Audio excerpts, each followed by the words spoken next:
The central problem with the Irish situation is that a massive accumulation of private debt ended up being socialised, being taken on by the state.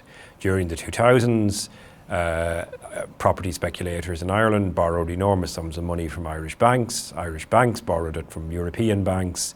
And when it looked as though that system was going to come crashing down, the Irish government issued a guarantee backing all of that private debt and leaving all of that debt on the government books. And that's really the main reason why Ireland now has this massive sovereign debt crisis.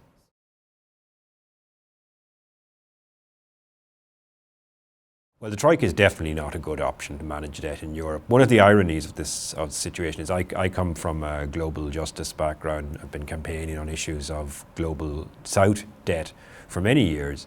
And of course, the IMF has never been a hero of ours in those circles. And yet the IMF has actually been not the worst actor in the Troika. If you look at the Irish situation, the IMF proposed some modest write-down of some of the debts that were owed to private creditors.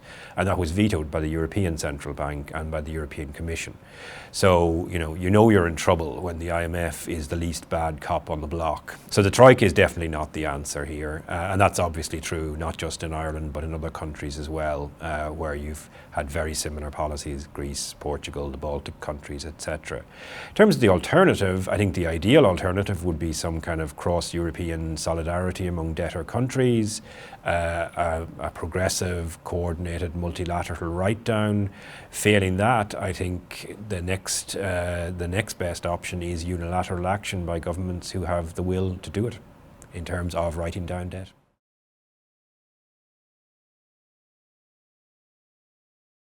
Well, Ireland has ostensibly exited its bailout programme. It is supposedly a sovereign and independent nation again. But of course, in practice, it's not. It's carrying this enormous burden of debt, which as a proportion of income has not actually even peaked yet. And some of the debt, some of the socialised private debt, has been converted into a particular form of government bond, the last of which is going to fall due for repayment in about 40 years' time.